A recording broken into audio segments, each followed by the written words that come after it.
It's another side that like wants to take more, wants to go that one more round, because like going that one more round when you don't think you can, that's what makes all the difference in your life.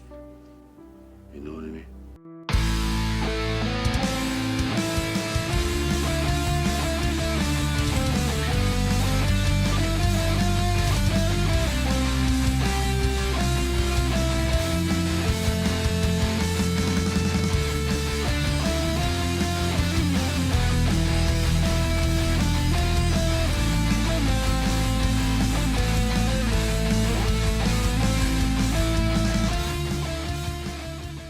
Welcome to another episode of One More Round, the Rocky Series podcast. I am your host, and with me today, of course, is the lovely Kyle and the handsome Katie.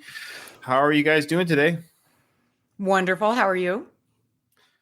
Doing okay. I just finished a 12-hour shift, so if I'm a little bit punchy, I do apologize. I work 12-hour shifts. They're long. It is long sitting in front of a computer station. I can't say what I'm doing, but sitting in front of a computer station and just for 12 hours. It's just, yeah, it's long. Okay. It's good to be here. Kyle looks like I look like for 12 hours. Kyle, how you doing? I'm doing good. Made breakfast for the kids today. The family, really. My son is being very rambunctious. I can hear him upstairs. Hopefully you guys can't hear him too. But yeah, I'm doing pretty good. And I'm going to my mom's place tonight for my wife's birthday. Her birthday was earlier this week. Oh, how nice. And is that your mom who just commented there? Yeah. Mama Peterson. So she just said, Mama-san. Do you know where that comes from, Mama-san? No. Okay. In the Vietnam War, that's what the guys used to call the old Vietnamese ladies in huts. That's what the American soldiers used to call them, as Mama-san. And it's also a World War II thing, too. I think it's great that she has a nickname. I think it's great. I think it shows her humor. It shows. I like that. I like that she has a nickname, and that's cute. It's fun. So thank you, Mama-san, for watching us. She says, making funeral taters for dinner and listening to my favorite podcasters. Life is good if you do it right. That's very sweet. Thank you. Are funeral potatoes like a tater tot casserole type thing? It's not like tater tots. It's like kind of hash brown potatoes. Okay. And it is like a casserole. It has like sour cream and cheese and other stuff in it. It sounds nummy. Yeah, it does. Is it considered a Mormon dish there, Kyle? For sure. Okay. For sure. Okay, I didn't know that. Okay. That's what I thought. Okay. All right, everyone. Welcome to the show. We got some emails to read. Only a couple, so not too many. If you're listening to this and you've already heard some of the thoughts I've shared about something, I won't belabor the point too much because it's on the podcast feed. So if you see on the podcast feed something titled, is capitalism ruining Rocky, or is it the Rocky spirit? I can't remember what I titled it. It was something I did on a whim. It's like a 9-minute video. It was something that was percolating in my brain. And I was just like, you know what? I've got thoughts to share on this. And I just wanted to share my thoughts. And I knew it was going to cause I knew there'd be people in the Rocky camp. And I've already received word from some people in the Rocky camp who weren't happy with my thoughts. So long story short, Stallone went to Philly, held Rocky Day. Hundreds of fans showed up. Everyone had a good time. Fans went home. Yay, Bob's your uncle. Okay, that's the surface experience. It was a success in that people showed up by the hundreds. Sly was there, took photos with people, okay, and everything. Here's where the controversy is, and it's been confirmed by what I observed, what I've been told, and what I then produced, and then the responses I got back. Is there was in the Sly Stallone shop, Kyle, there was a contest that if you enter the contest without purchasing, you didn't have to purchase, you just had to enter the contest, sharing your email, whatever the registration required, and you had a chance to win a picture with Sly. That's the contest. And so again, on the surface, what a wonderful experience for someone to get. You got Joe in Alabama and Susie in California. Anyone had a chance. People in the UK, I had people that from the UK actually reach out to me saying that they too joined. So people from the UK entered the contest. Long story short, all the winners were people that were handpicked. They were handpicked by Agent Nick. He handpicked the winners, and there were people that were Sly Stallone shop supporters, people that tagged the store, and people that were local, and people that Nick knew. Hold on. Is that public knowledge? Sure. No, okay. It's circumstantial evidence, okay, at the very least. Okay. Meaning I knew 3 of the winners. I have so somebody you're else saying like the odds of those people getting picked would be so low that Well, what were Well, the how many what are the people were picked? How many people were picked? And I didn't they don't know the number. I don't know the change? number. They're like, one day they're like, oh, there's going to be 20. One day, oh, there's going to be 10. Right. Wasn't there something like that too? Yeah, let us know in the comments, folks. I actually don't know, Kate. I don't know the actual number of people that went forward, got a picture slide, came back. For example, Chevy Chase was one of those people. So obviously he didn't enter the contest. Oh, really? So, I didn't know yeah. that. But that being said, I personally knew through social media, like I knew 3 of the people that won. Somebody messaged me saying they knew 4. So what are the chances that random people happen to know? It should be you knew nobody, because if it was truly from the UK to California to Germany, all these people around the world entered the contest. Even if it's just 100 people, what are the chances you would know 3 or 4 of those people that won? Yeah, pretty small. I agree. That's right. So everyone, that's the circumstantial evidence. So everyone in the circle, and they're all people that Nick, who runs the Sly Stone Shop, knows personally. Okay. So I talked about that in the video. I'm talking almost longer now than the video. So I talked about that in the video. Then there's other stuff. So check out the video. It's on my Facebook. It's on the YouTube channel, and it's on the podcast feed. So you can listen to the video at the very least. It's about really what we, good, you guys. Ryan, you really did. You're always very respectful, but you do a really good job. Like, you should almost be an attorney, I feel like, because you're really good about keeping to the facts. You're very respectful, but you point out some really good things. And it was a fantastic video. So I recommend everyone watch it. Thank you so much. Yeah, thank you. I won't say the individual, but somebody very close to Sly and somebody who I've interviewed for the show. I will say that all they said to me was interesting video on Facebook. Maybe I'm reading the tone wrong. I don't think he's saying interesting as, hey, that's really interesting. Cool. I think it was more like interesting. Now, it's what I have observed. It's the world that I live in. I am not trying to hawk anything on Sly, so I have no agenda. So it's what I observed, and it's what I feel. And if I'm wrong, then give me evidence to prove that I'm wrong, and I would love to see it. And then I'll reshape my opinion. But as of right now, the comments worldwide seem to be on par with what I shared. And I can't believe the video's been shared. Like, it's been shared 26 times from our Facebook group. That's pretty cool. So it's getting out there. The word's getting out there. So I should have plugged their podcast. I didn't even mention the podcast. Oh, maybe they got curious and they're like, who's this Ryan or Vulcan guy? Yeah. Actually, if it's shared, it was shared from the Facebook group. So that's fair. So people, would see. Ryan, I was expecting something a little bit more conspiracy theory-ish. That seemed, what you said seemed awfully reasonable. It seemed suspiciously reasonable. I'm having a hard time poking holes in it. That's why I did the video outside of the podcast, because I just wanted to get my thoughts out, not without interruption, but without interruption, just raw, how I felt, and just put it out there. But I also was thinking about you, Kyle. I was like, I don't know if Kyle wants to talk about this. So, anyways, because I don't mind. As long as we're not talking about this for 45 minutes or something. But no, I think that's all there is. We'll leave it at that. So share your comments, and we do appreciate it. Okay. So Katie, you've got an email. Yes, we have one from Michael from Screen Nerds Podcast. Hey, y'all. Firstly, I hope Katie enjoyed her time in Nashville. I'm from the Nashville area, so anytime people visit, I hope they enjoy their time and see what a great city it is. Yes, it was a fantastic time. We were there for a party, so it was that type of Nashville time. But I did go to the Ryman Theater, which was cool. Then he says, regarding the episode, we see how seriously Apollo is taking Rocky's training and how he wants Rocky to approach it with the same level of seriousness. This is evident, especially in the sparring match where Apollo yells at Rocky, emphasizing that Clubber will kill him if he doesn't pull himself together. It's interesting to juxtapose this scene with the next film where Apollo doesn't take Ivan Drago seriously, and we all know how that ended. How did that end up? Good point. Yeah, good point. It also makes you wonder how the Apollo in Rocky 3 would have fared against Drago. Keep up the good work. Boy. Great Are we work, doing that Michael. one now? Yeah, I think in the previous podcast, there was some discussion about the Apollo from Rocky 2, who is basically the same as Apollo. Yeah. Both pretty intense. Mhm. How he would have fared against Drago. And I don't know how that fight would go down, to be honest with you. I think Apollo probably would still lose, but it would be pretty competitive still. And I think I stepped on you there. We said it was from Michael, again from the Screen Nerds Podcast, a very faithful emailer, and he also emails us like right away. I guess he watches like these things live because he emailed me like the day that we recorded. Cool. Yeah. Well, if you're listening, hi, good email, good work. I think what happened with Rocky 4, a couple things. I think Apollo was a little more distant from retirement, so he didn't have the same retirement demons. Plus, I think he also had that fight with Rocky where he won the fight and his demon was crunched. Like he's still the champ in his mind. And I think the other factor is that because Drago was not a professional boxer in his mind and was a foreigner, he didn't give him the level of respect that he would have given Clubber, who was like more like him in the sense that they're both professional boxers and are in the same boxing caliber. I agree. Additionally, Apollo, what gets him every time is his ego.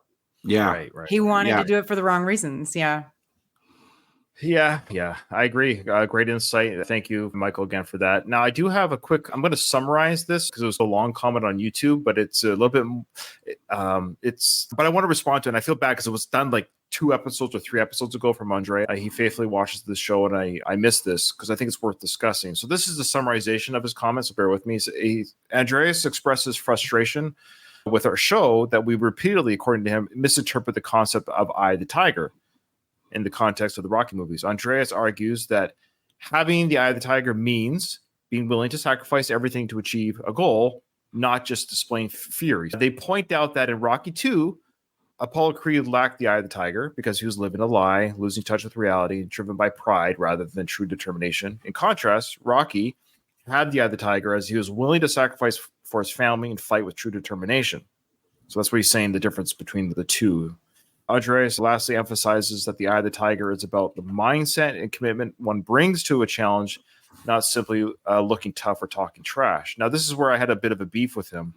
I don't like this, to be honest. I think maybe he misunderstood us because I don't think we ever said that the Eye of the Tiger was just about being mean or tough, like in the sense of, like yes, definitely the countenance, because we talked about how Rocky, yes, we did mention that he did look a little bit like, is that him? Did he really show up? That's him. We did mention that. So that's not really an Eye of the Tiger moment. Yes, you can argue that Rocky was willing to sacrifice, like that idea. But I think Eye of the Tiger, again, is just the idea that you're on the prowl. You're on the hunt. You are a predator. And Rocky did not look like a predator at the very least at the beginning of that fight. Now, he trained hard. Anyway, so I don't think we ever mentioned it was about trash talk or about that kind of thing. I think we just mentioned that Apollo, at the end of the day, he still looked and acted and trained like a tiger, like a predator. Thoughts? I guess I always assumed that we equate, or I do, and I feel like you guys do too, equate Eye of the Tiger with being hungry, so to speak. Yeah, maybe hungry. Yeah. Okay, so I think there's a couple elements to Eye of the Tiger, which frankly we have to guess because it's never spelled out for you, which is fine. They don't have to spell it out. It's not a criticism of the film. Okay, so Andreas, first of all, I feel bad for saying I didn't like his email. That's a fine point to bring up because I think it is a little subjective of what Eye of the Tiger means. I do agree that it involves determination, but I think a theme of the show too is that Eye of the Tiger, like you have a certain toughness to you based on the environment that you're in. Like they really focus on that in the Rocky films, that Apollo wants to bring Rocky to Skid Row in Los Angeles and have him train old. Basically strip him of all the luxuries that he's currently living in, which is one element to Eye of the Tiger. Basically not sleeping in silk sheets, not being soft like that, which I think if you're going to argue that Apollo and Rocky 2 didn't have Eye of the Tiger, that might be why. Because he was still living civilized, even though he was like, otherwise he has the Eye of the Tiger though. Like that guy, Apollo, was determined to beat Rocky. Mm-hmm. He trained his ass off and he was pissed. I don't think there's anything more he wanted than to beat Rocky. And I don't think the reasons you have for doing something necessarily influences your Eye of the Tigerness unless your reason is something superficial, like just money. Mm-hmm. Apollo wasn't doing it for the payday or something like that. He was doing it for his own well-being. That's how he defined himself, as the champion and the best, and someone challenged that. And that shook him to his core. So I'd say, other than the environment factor, Apollo for sure had the Eye of the Tiger, whereas Rocky had the environment. Like he had a little softer environment than he had in the first film, but he still lived like pretty much like a normal person. And then he probably lacked some of the drive that Apollo had. So I think in actuality, neither Rocky nor Apollo had 100% Eye of the Tiger. If you think of it in terms of a continuum of 0 to 100, Mhm. I'd say like they both had maybe similar levels, but they had strengths and weaknesses in certain areas. When it comes down to the actual fight, and I think even the announcers do state, and I think this Right. comes into play with Eye of the Tiger too, like it's a battle of wills, like who wants it more. That Yeah, we don't give Isn't enough that credit in to the the song? The Rocky Four songs? It's a matter of will. oh when they- yeah, it is. It It's is. the Oh, passion yeah. that kills. Yeah, good Yeah. Yeah, call. there you go. Speaking of which, Kyle, I love ChatGPT. So I asked ChatGPT, I said, ChatGPT, look at these lyrics and tell me what Eye of the Tiger means, according to the lyrics. Okay. The lyrics of Eye of the Tiger by Survivor convey a message of resilience, determination, and the will to overcome challenges. The Eye of the Tiger refers to a focused, determined mindset. The singer describes facing difficulties during their time and taking chances. The repeated references to rising up and facing challenges indicate a commitment to overcoming obstacles and not giving up. The thrill of the fight and being a survivor suggests the idea of facing and conquering adversities. Overall, the song is motivational, encouraging a fighting spirit and the strength to persevere in the face of challenges. So really, according to the lyrics and according to that summarization, which I agree with, it's pretty standard lyrics. They both had the Eye of the Tiger. They both rose to the challenge and fought each other, did their best. They gave it their all. I don't see where either one of them didn't really have it, really. Apollo had the option presented to him. You could beat him on points, Right. which from a boxing only perspective is a totally legitimate way to beat someone. If he just knocked Rocky around that last round, they would have been like, okay, Apollo run like say 12 of the 15 rounds.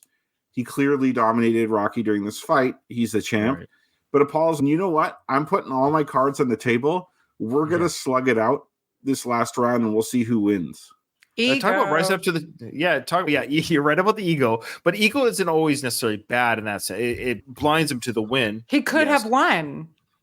But like Kyle's saying, that's a legit way to win. But for Apollo, his personal challenge, that was Apollo. Yes, that was Apollo. Suppose. Yeah, that was Apollo's round 14, or going the distance, I should say. That Okay. was, he knew he could beat Rocky on points. I won, but I didn't beat him. That was the whole point. He already knows he can win. He doesn't want to repeat Rocky 1. That's a good point. I know I can beat him. I'm going to go toe to toe with this guy because I need to beat him, not just win. Yeah, and he says in the corner, he doesn't say it that loud either. It's easy to miss.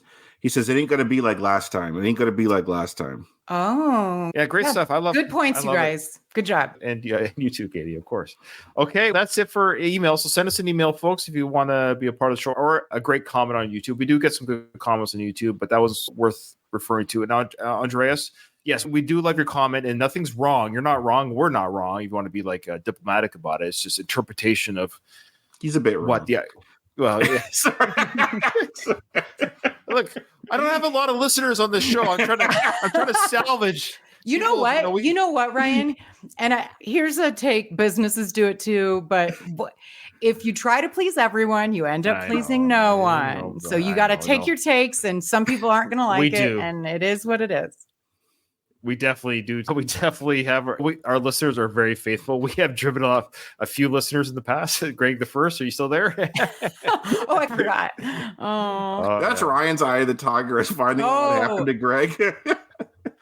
We chased them right out of this podcast. Holy There's going to be smokes. like a reunion when they're both like 75 or whatever.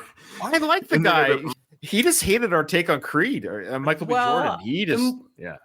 I don't think it was coincidence that he left right about the time that I joined. Oh, stop. And bro. I was down a little bit, more than a little bit, on Michael B. I just think he's overrated. Yeah, you know what? I'm gonna say, Greg the First, you're misogynistic. That's what it is. Yeah. Come at me, bro. Okay, all right. So where we last left off was, of course, Apollo saying it's over. I love the slow motion here. It's great editing choice on Sly's part, just to have this slow motion, putting his hands to his hips, looking out to the ocean. And it could have been done in normal motion, but the slow motion has a nice effect. I don't know. This is the point where Apollo would be like, nah, I'm doing this now. I'm stepping in. He's not serious. I'll fight. I'm serious. I'll fight Clubber Lang. That is probably what in reality what he would be thinking. That's a good point. Sorry. Yeah, that's good. No. It's very true. There's a lot of musical cues in the Rocky movies, which I love. And this is one instance where I love the choice to have it not be. It's just the sound of the ocean. Mm-hmm. Good point. Agreed. But I like that idea that Apollo would be like, yeah, I'll take on, and he would have beaten him too. Do you for think? Sure. Oh yeah. Actually, no. Yes and no. Actually, I think he would because We can't I don't start a think whole Clubber- new club. Come on. Shut No. up, man.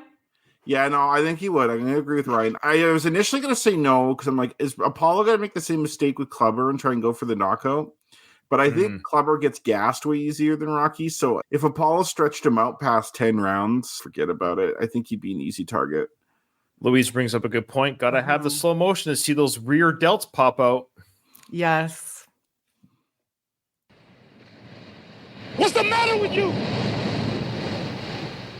I love that. I just love angry Apollo. Dude, he does a great job at it.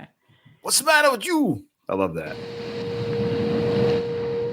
I love how Apollo just yells in Adrian's ear. She's standing right there. I know she's covered her face just looking at Rocky, but that was loud, Carl, in her ear. Did you guys Okay, ever- there's probably a deleted. Oh, sorry. You go ahead, Katie. No, mine's stupid. It's about her ring. Oh, mine's You guys- dumber than yours. Trust me. You go first. Did you guys ever notice, like, I'm so endeared to her because she doesn't dress all fancy. They have tons of money at this point, and she still has just a band. She didn't upgrade to some Gigantor rock, which she could have very easily, but she doesn't. Yeah. She just wears regular Doesn't clothes. have the same meaning. Mhm. It's not the ring he gave her, which is what matters to Adrian. Yeah. Okay, are you ready for my stupid comment? Can't wait. Okay, so Rocky just lost a foot race to Apollo, and I could just see a deleted scene where Apollo is. You're not balling him, are you? Because of the women weakens legs.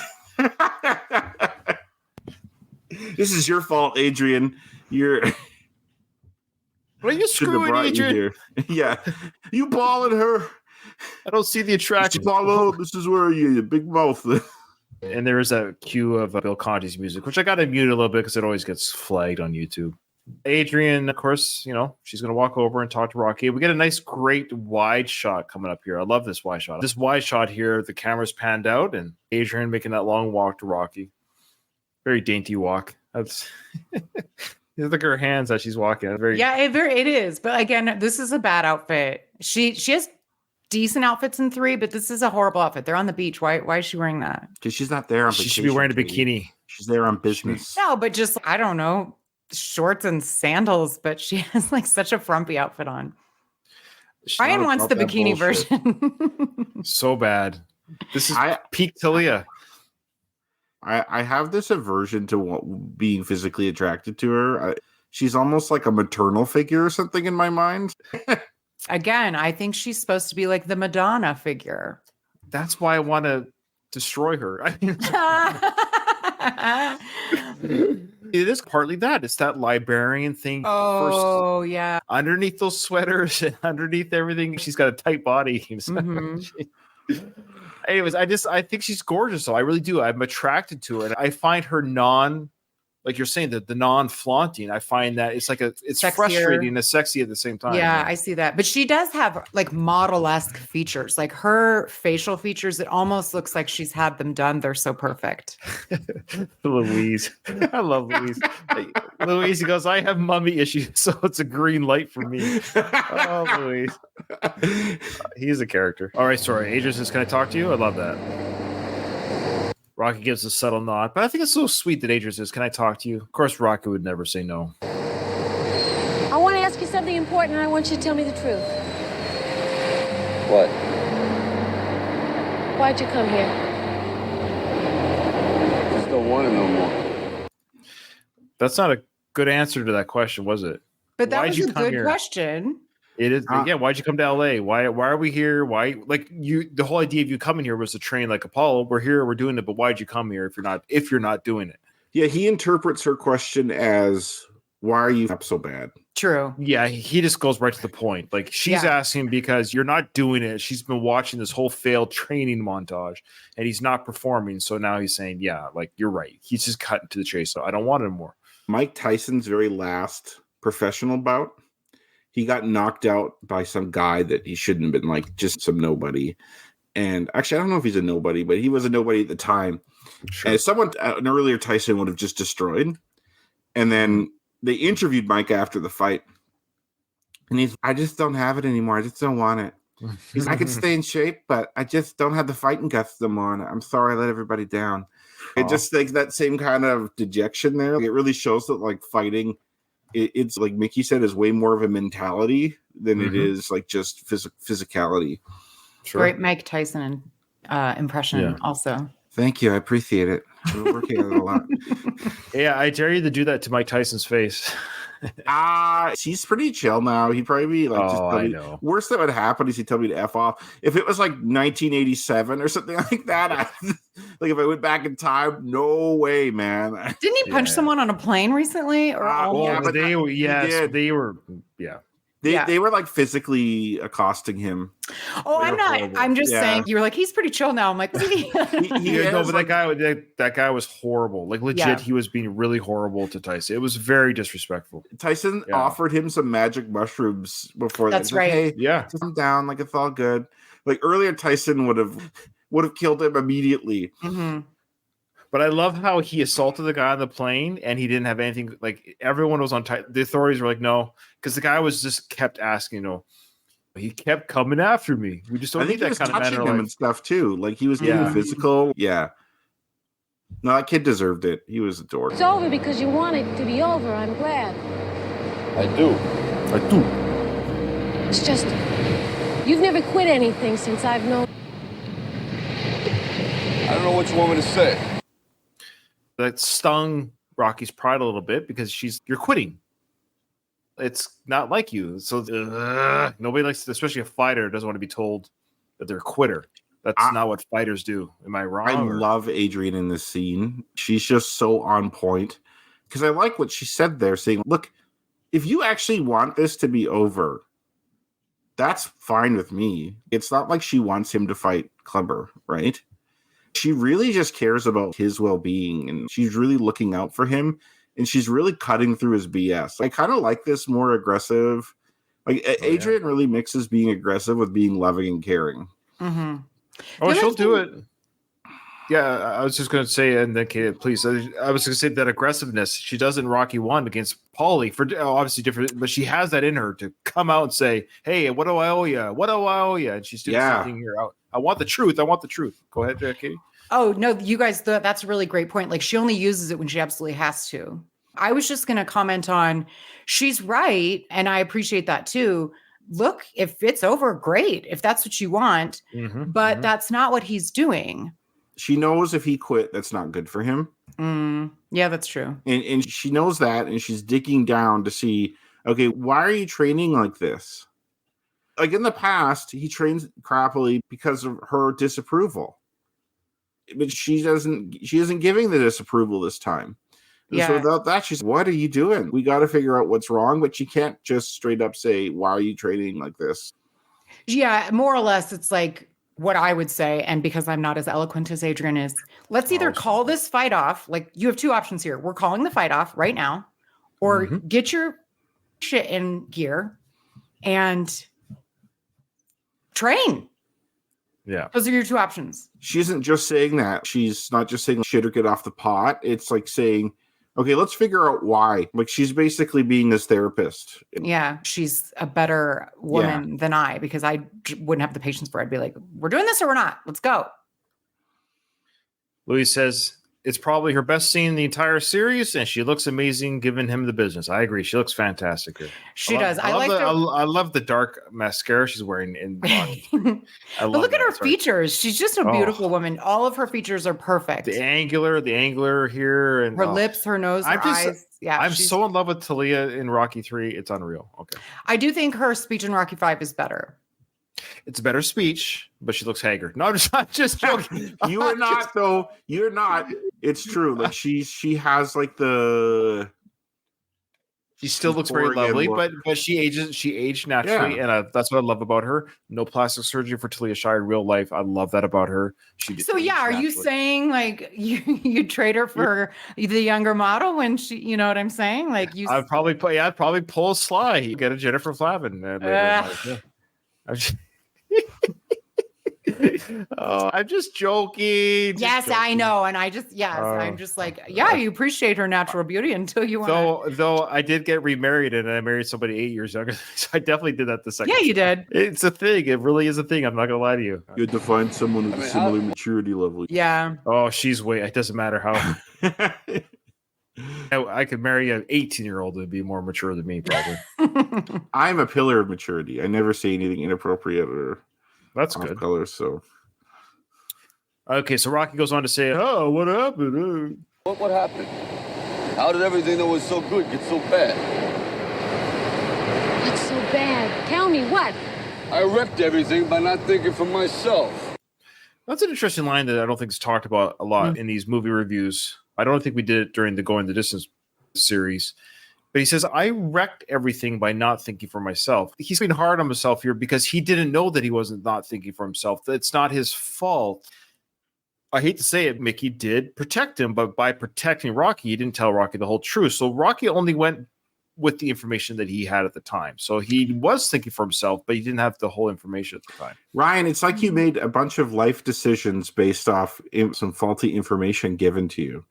I don't know if you can relate to that at all, but all I can say is you can only do that with the information you have. And yes, there are things that I've made choices in my life where we have all done it. We look back. If I had known then what I know now, your life would be different. That's what Rocky's saying here. It's true, but I think we did talk about it. It is true, but I'm not fully removing blame from him because it doesn't take a genius to figure out if you're like, why is this so easy? I think we talked about it. Like, I'm winning pretty easily here.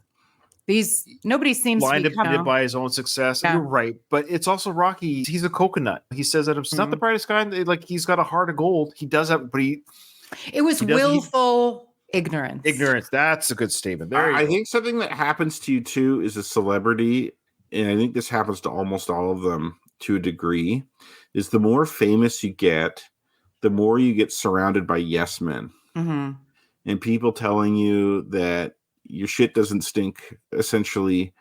And the more people that give you honest feedback are taken out of your life. And you get this false idea of yourself. I bet he was pretty nervous on his first fight as champion. Like, oh, am I just a one-hit wonder, a flash in the pan? But it's probably after a couple fights, he's okay. Sure. I'm doing pretty good. And now everyone around me is telling me I'm the best. I think you want to believe it. Sure. And you get caught in that trap. Alistair said, I think Rocky knew the truth, but now he's having to face up to it, and the truth hurts. I don't know if he knew prior to Mickey telling him. Like, maybe subconsciously. Like deep down, yeah. I think it's like, I should have known. Yeah, he should have had a more active role in it. So he is a little bit realizing now that he has been living a lie. He's right. And it would be interesting to see how these fights are set up. Was it just, who am I fighting? Like, how much did he outsource to Mick? Sure. Yeah, because I think in actuality, the fighters themselves really do have a lot of say. Like, they could fire their manager if they don't like who they're setting them up with or whatever. Also, like, one thing that they don't talk about here, depending on what belt you have, you'll have mandatory fights. You'll have mandatory challenges where you have to, like, it's not in reality, you can get handpicked guys for 10 fights in a row. Like, you have to have some good people. So I don't know if I necessarily believe all 10 of those guys were bums. Yeah. Bums, as Mickey does say. They weren't dangerous. They weren't. That's a good point. There wasn't so much that they were all just lazy, dumb fighters. Is that it just so happens the guy that's coming up, he's dangerous. He'll knock it in tomorrow. His realization of this and realizing, like, he has no confidence now. He doesn't know his own ability now. The rug is pulled out from under him, and so he's lost. Am I even a good fighter? I don't know. Which is funny because now that I think about it, he's lost 20 fights prior to fighting Apollo. It's not like he's a stranger to, like, because there are guys that come up and they don't lose fights. Like, you have guys who are heavyweight contenders and they're like 30-0 or 30-0-1 or something like that. Or if they did have a loss, it was in their amateur career, really early in their professional career, but otherwise they're kicking ass, taking names the whole time, and then they finally get stopped by someone and they don't know how to deal with it. Where Rocky has faced losses before, albeit to much lower, like when he was basically a different person. So you could argue that anything prior to Apollo doesn't really count. But the loss itself, I have a hard time believing that it was necessarily that traumatic for him. I think it's the way he lost. He got viciously and brutally knocked out in a way he probably has never been before. Yeah. Why couldn't Mickey tell me where I was really at right from the start? He didn't have to carry me and lie to me and make me think I was better than I really was when I wasn't. He never lied.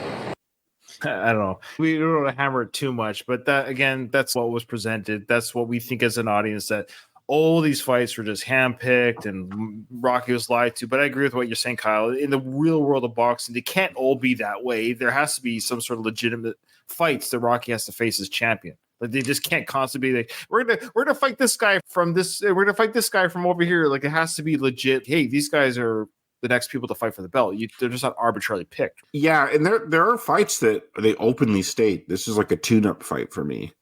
Sure. Like I'm like this guy's not going to win unless by some fluke. Like Muhammad Ali had that. I can't, like later in his career, I can't take all these tough fights this late in my career. What are you talking about? Yeah. So there you go. Like, that's probably part of what this is mimicking. Yeah. Yeah. So Of course. Adrian, yes. So Adrian says he never lied. Those fights weren't right. They weren't, Adrian. I never fought anybody who was all in their prime. I was always some angle to hold on to the title longer than I should have had it. Yeah. Yeah. Okay. That's interesting. He said he didn't fight anyone in their prime. That I found odd because there's a difference between fighting a lower caliber fighter and a fighter not in his prime.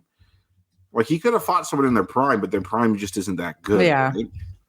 But Semantics. What about his prime? It makes it What about sound his like prime? Yeah, exactly. At least you had a prime. It Yeah, makes it like, sound that's like the he's thing, fighting yeah. someone he's fighting all these people who are over the hill or something. Yeah, it does. Or But in really theory, or have 8 fights under their belt or something. You know what I mean? It is odd. But it's against the Rocky timeline universe. Doesn't really make sense because what about my prime? Mick, at least you had a prime. So according to Rocky, 2 movies later, now he's in his prime. Okay.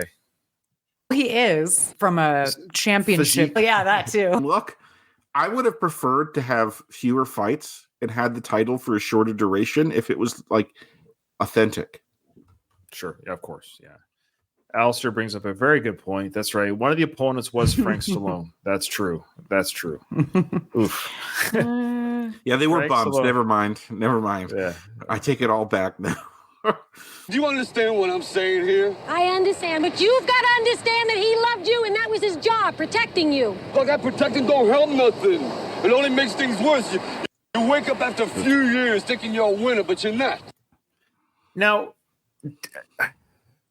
are we led to believe that Adrian knew this was happening, or was she just as surprised by this? No, I think she knew. She knew. Okay.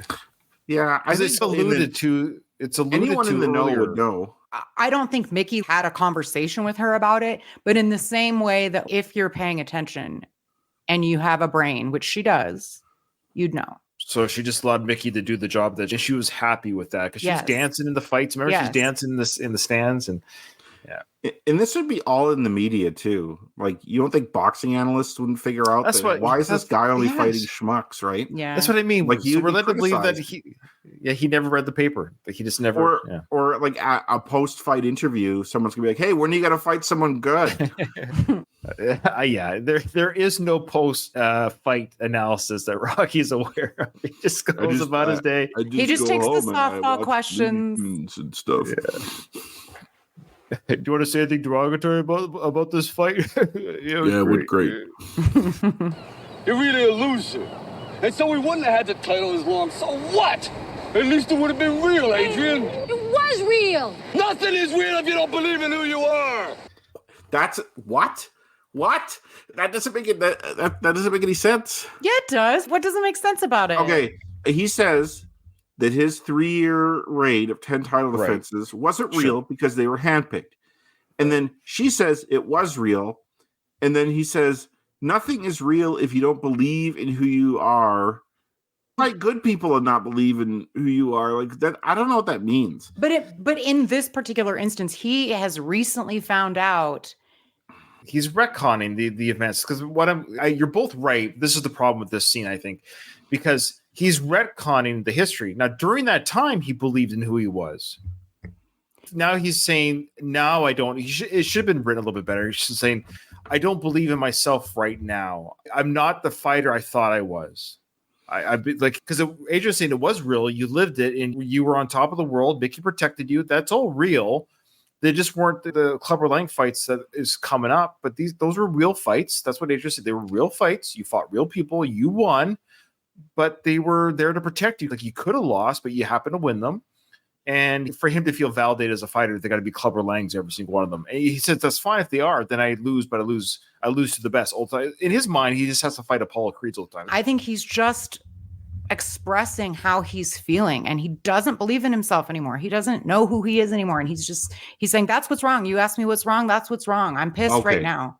Okay, I could take that. Basically, he just changed the subject because they were arguing about whether the 3 years was legitimate or not. That's what I was trying to say, is they were real. It just, the spin was, there were fights that Mickey felt very comfortable with. That's all. So what are we looking at? It wasn't like there were guaranteed wins. I think we're led to believe that the story's trying to say, the movie's saying that all these wins were guaranteed. That's not the point. There were fights that Mickey felt comfortable to train Rocky for. I think they're both true. I think he's just saying, I thought I was better than I was. I thought I was easily beating really good fighters. And I'm finding out that's not true. And when I go up against somebody who really means business, I realize it's gone. I don't have it. I don't know what I'm doing anymore. I'm lost. Yeah, like, he doesn't realize that basically his fight strategy is to take a beating till his opponent gets tired and then sneak a knockout in at the end. Yeah. If you do that 10 more times, you're going to be a vegetable, which kind of happens. But no one told him that. And I actually agree with Rocky.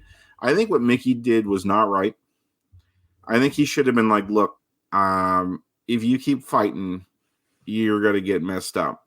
I think he should have quit being his manager earlier, frankly.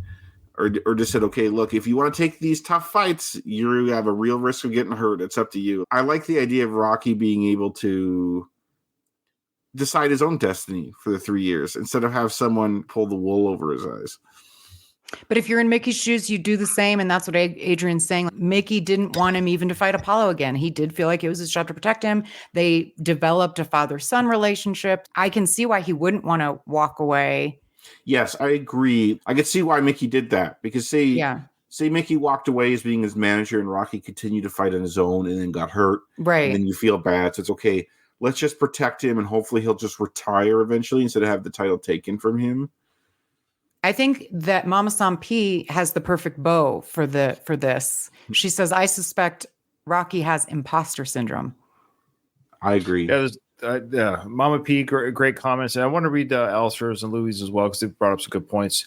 Adrian's the brains of the operation. She used Agent Mickey to handpick the opponents.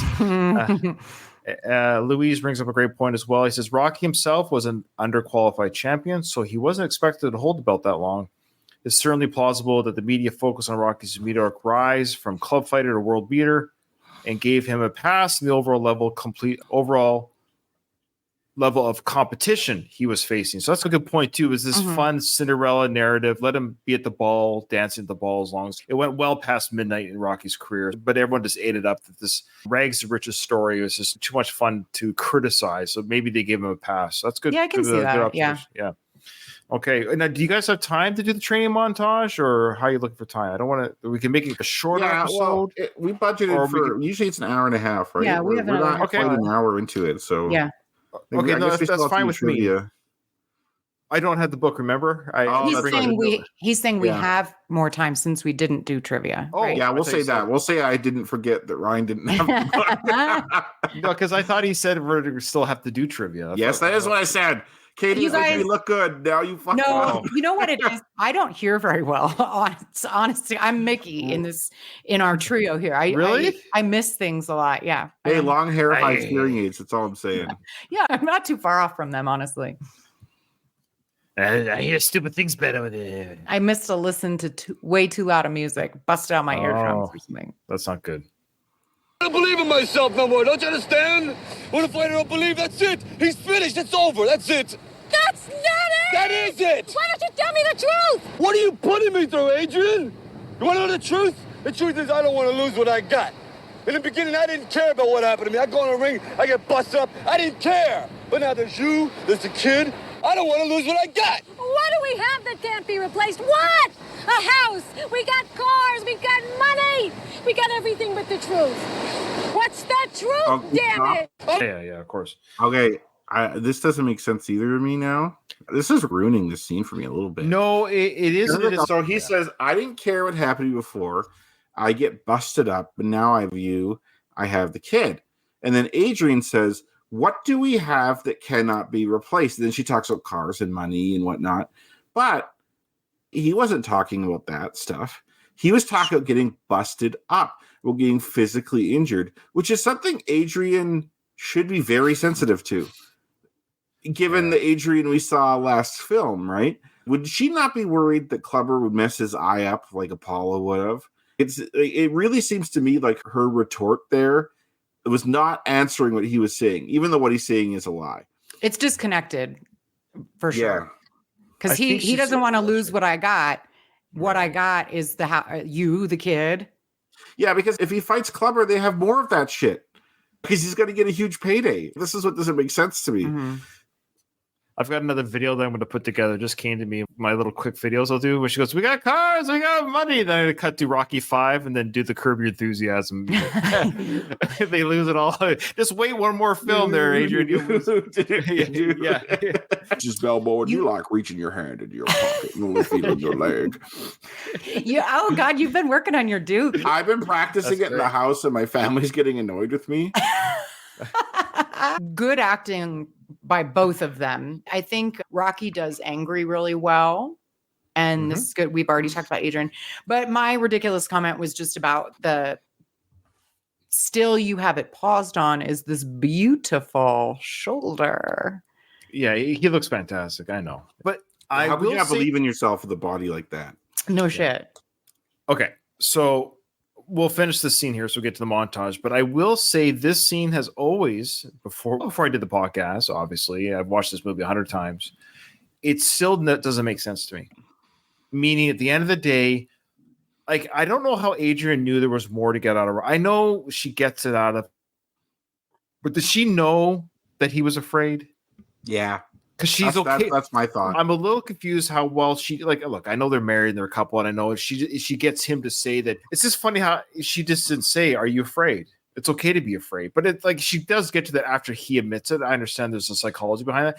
I guess what I'm saying too is, I don't know. It's an odd conversation. I find the whole conversation oddly paced, and the way they're talking to each other, it doesn't feel like a real natural I know it's a great scene. I know that him saying he's afraid and her getting him out of this funk is a great moment in the film.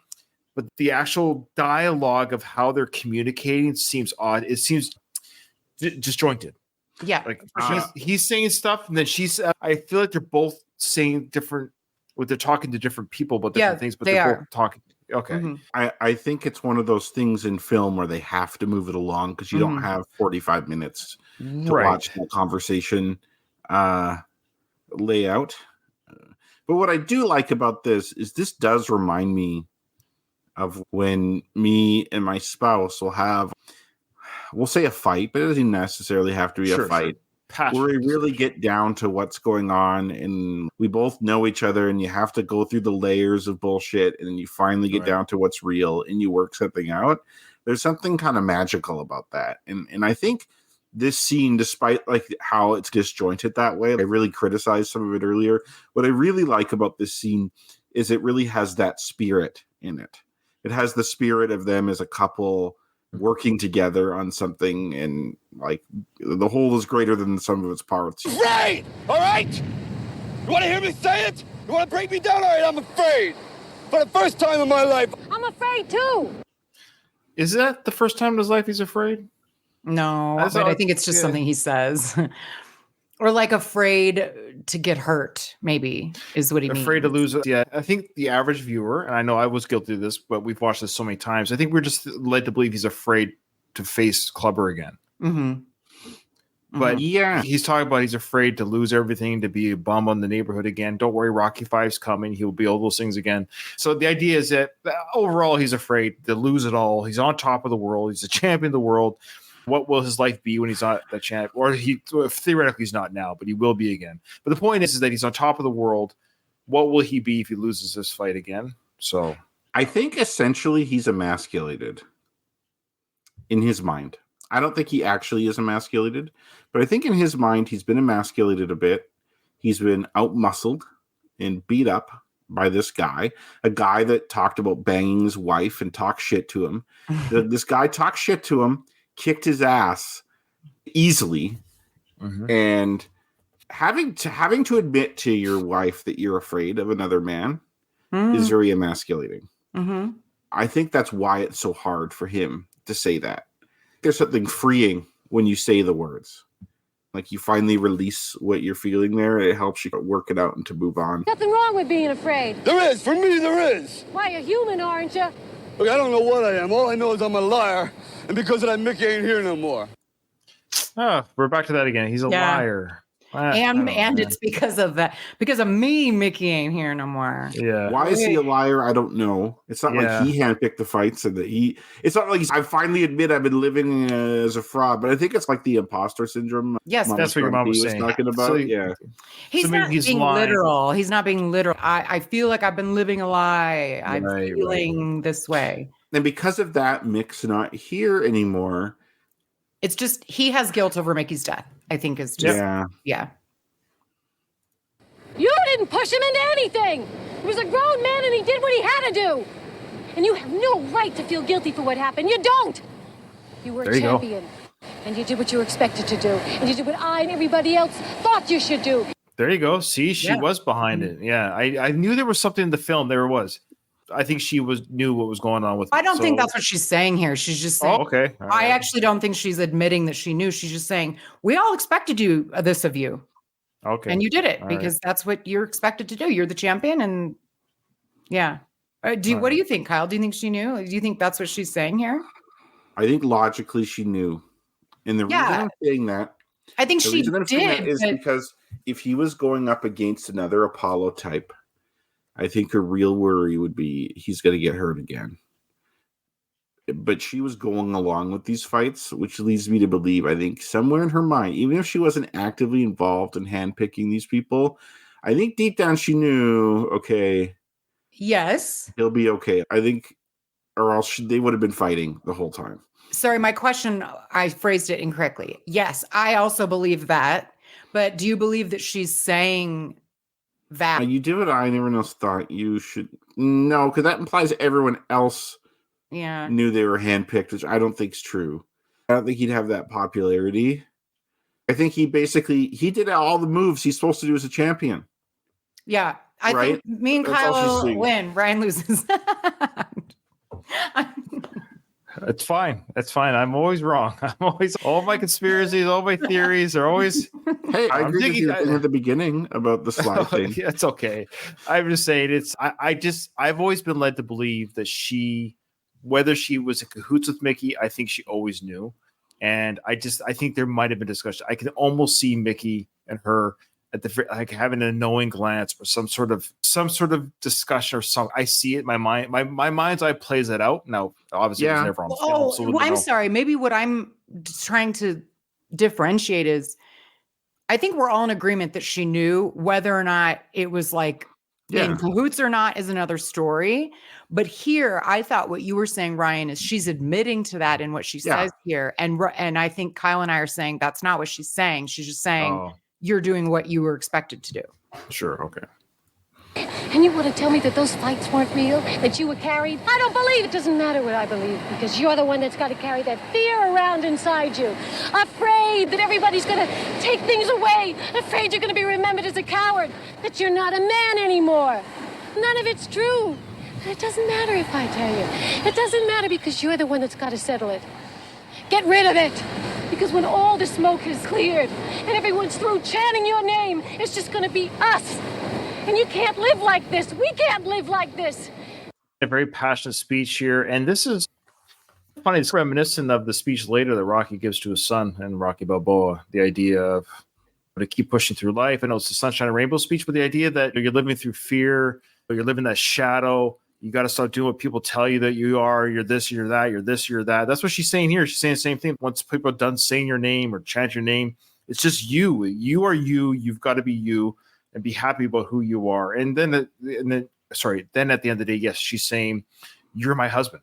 Like that's, I didn't marry you because you're going to be the champ of the world. I married you because I love Rocky. In fact, when I married you, you were not a boxer anymore. So she's focused on their marriage, and she's saying to him, at the end of the day, we're married and you're my husband. That's all I care about. It's just us, because they're going to be done chanting your name. It will end. It always does. It goes on to somebody else, and it's just going to be us.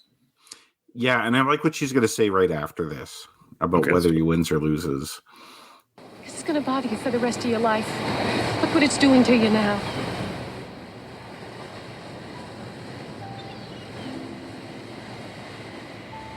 Paula thinks you can do it. So do I. But you gotta want to do it for the right reasons. Not for the guilt over Mickey. Not for the people. Not for the title. Not for money or me. But for you. Just you alone. You hear that musical key in the background? It's the song that You Take My Heart Away. Yeah. It's that song. So it's from the Rocky One, the song of it's like the Rocky Adrian kind of theme song of You Take My Heart. It's their song. Ryan, what do you like Rocky's hair blown in the wind? It's amazing. I love how he's really fluffed it out the front there. Hey, don't pay attention to that receding hairline. Let me just fluff it out the front here. I love it. Again, I love how the hair we see in Rambo Part 5, it's creeped forward. I've never seen hairline go forward. It's amazing. I've never said, Kyle, does your hairline go forward as you get older? Like I'm going bald widow peak since I've been born. Oh, so it's not going forward. No. Okay. That's weird. I guess Italians, their hair goes forward when they get bald. Both him and Frank, their Italians never get bald. Yeah. They're very well known for not going bald. Okay, we're going to go with that. And we're going to end it after the scene after all, guys, which is fine. So we're hours in, which is good. Just because you have to keep in mind, I work another 12-hour shift tomorrow, and it's 10:30 at night for me. So it's for me as well. And I don't want to be tired. I want to go through the montage and break it out. And that'd be a fun standalone episode. Okay. Don't podcast for the audience or for Katie. Yeah, I know. Podcast for you. Because I am doing it for me. I don't want to shortchange the audience because, I'm in between 2 12-hour days here. So, okay. And if I lose? Then you lose. And you lose. But at least you lose with no excuses. No fear. And I know you can live with that.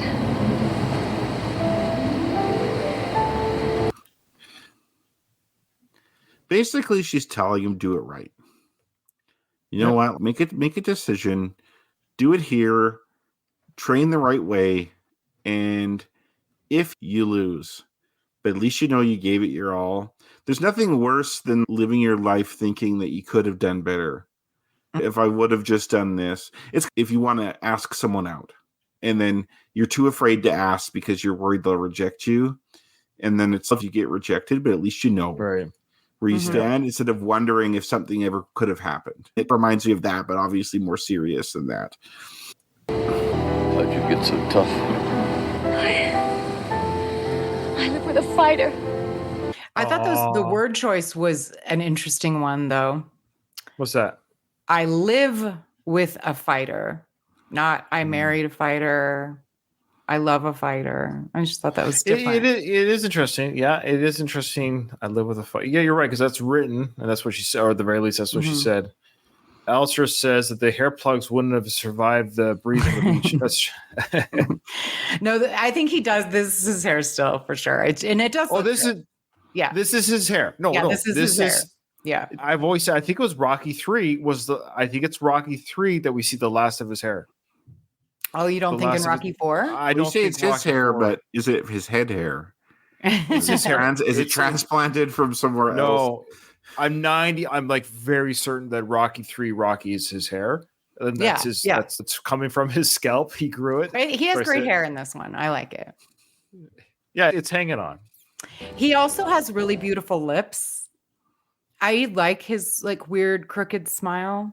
No? Oh yeah, Nobody? it's adorable. It's his signature look. He's made a career out of it. He said it himself. He's made a career out of that mess up when he got So born. thank you to the doctor who yanked his head out. But roughly with I those don't know. words. I don't know. There's somebody else. You have to know what I mean when they show the way. I don't know. I like it. It looks good. There's beauty in so-called imperfections. I agree. If somebody's know. too perfect, they're generic looking, in my Yeah. opinion.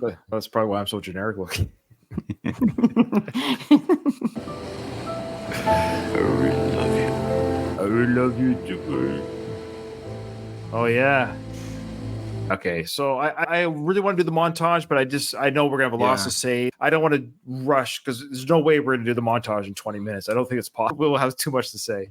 But the great fun discussion as always, guys. I love our discussions and I love not our disagreements is the right word because I think I like that we challenge each other. There's other podcasts. I won't say other podcasts, but there's other podcasts that I listen to or I'm aware of where they just can't challenge each other. They just say the same thing. That was great. That was wonderful. Yeah, that was great. That was wonderful. That's amazing. That it's like offer us something, have a discussion, say something, challenge each other, push each other's like when I say stuff, you guys will change my mind or I'll change your mind. It happens on our show. And I like that we do that, if something said that's wait a minute, Ryan, that's not quite right, or that's what are you trying to we're not just saying things. I like that because when we do that, I guess what I'm trying to say is when we do that to each other, the three of us, then our listeners are engaged because I think we're doing the same thing for them is I'll say something that Katie doesn't agree with, let's say. I'm sure there's listeners that don't agree with me either. And so she's voicing those thoughts for those listeners. And then when I fight back, I'm then voicing the thoughts of the listeners who agree with me or whatever. Yeah, Kyle, do you have anything derogatory to say about Ryan?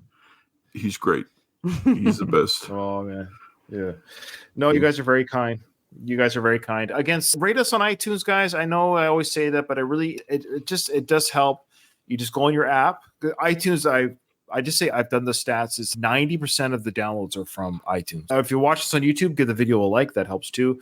It's free, right? And actually, I listened to a podcast, and I love what this guy says. I'm going to totally butcher it. Oh, what does he say? He says people, when they go on the internet, they either spend time or money.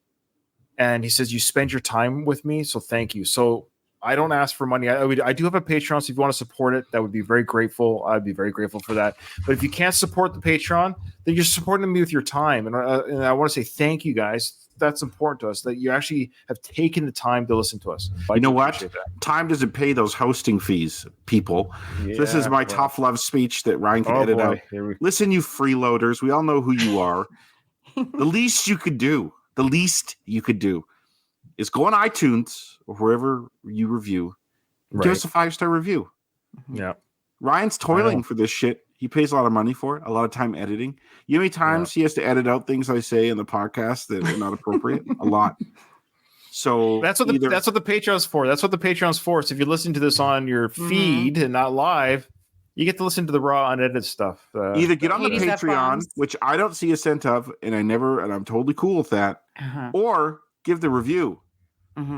I think we should try and come up with the version of I'm sure you guys have seen it, like the rescue version is please adopt. If you can't adopt, foster. If you can't foster, donate. If you can't donate, or whatever the thing is, like there's always, if you can't do that, share. If you can't do, there's always something you could do to help. I want to see a video of Ryan editing, and then it's in the arms of the angels. Trust me. For $5 a month, you can save Ryan for and I always forget to do this for Katie. Katie has her own podcast. Katie, plug your other podcast. Yes. I have a show called Retromade. And if you like 80s and 90s pop culture, you should join. This season is all about Patrick Swayze and Kurt Russell. And one of the episodes that is soon to come out, our Mr. Frank Stallone is in it. Frank Stallone's in it? I think you should know. I recorded it. It hasn't come out yet. Tombstone? Uh-huh. Oh, who did you do Tombstone with? Guess you'll have to find out. You said you didn't want to. Okay, slow down, gear down, big. It's my favorite Western of all time. I could talk your ear. I could do literally right now. Let's go. I could talk about Tombstone, almost, if not better than Rocky. I've seen that movie so many. I love Tombstone. Like I love it so much. It's the best Western ever. And anyways, mini plug, I am going to do my Western podcast. I am going to do this. There are people that listen to this who are looking forward to that.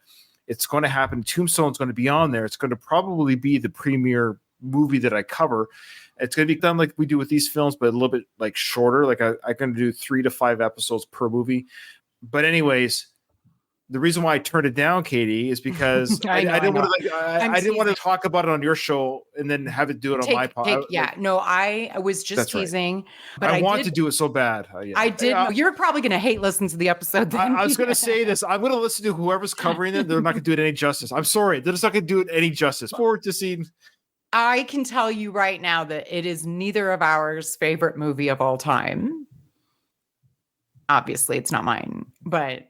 I don't mean favorite. I don't have a favorite movie of all time. But what do you give it out of 10? What did you give Tombstone out of 10? I don't do that. I know, but I'm asking you on this show. What would you out rate of it 10?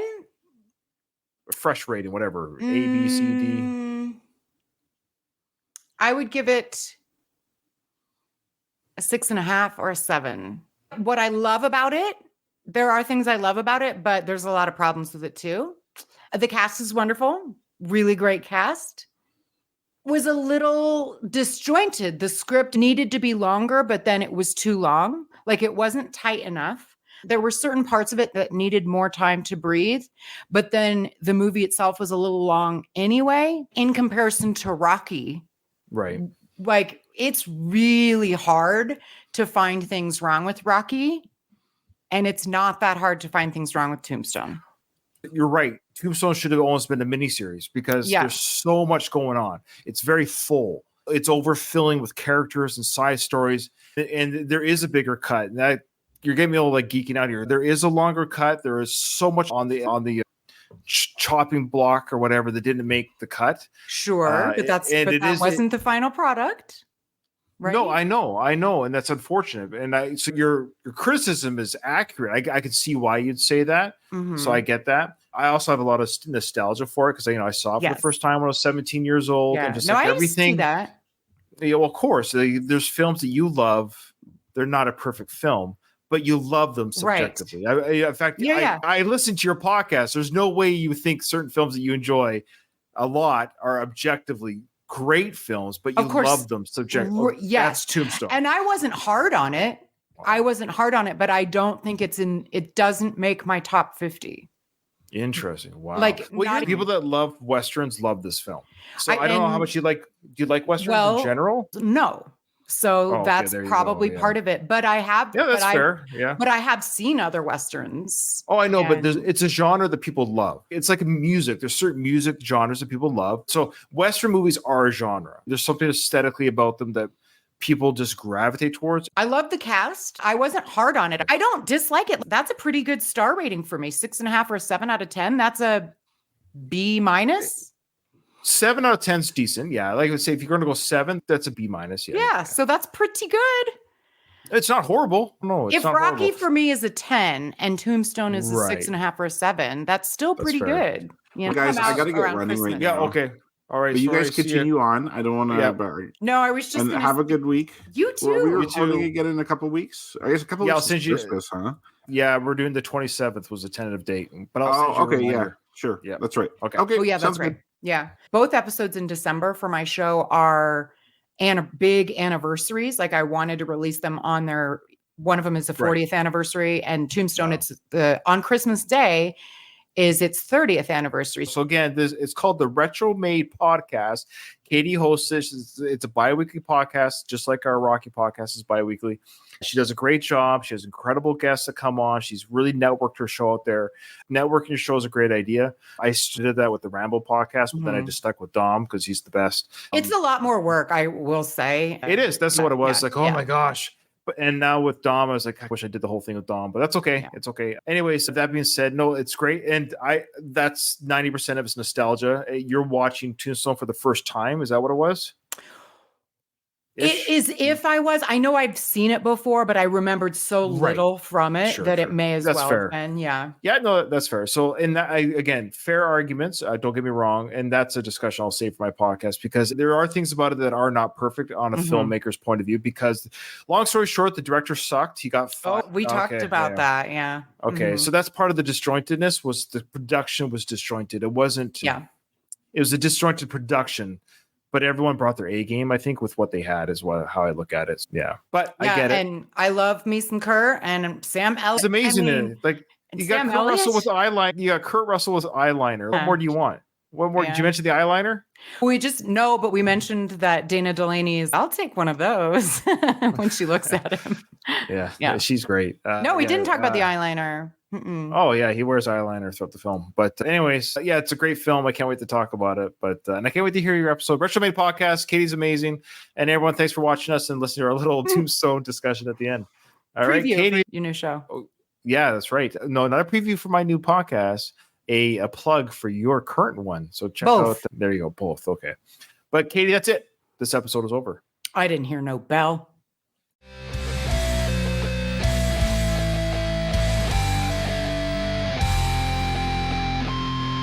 I just want to say one thing to my wife and mom. You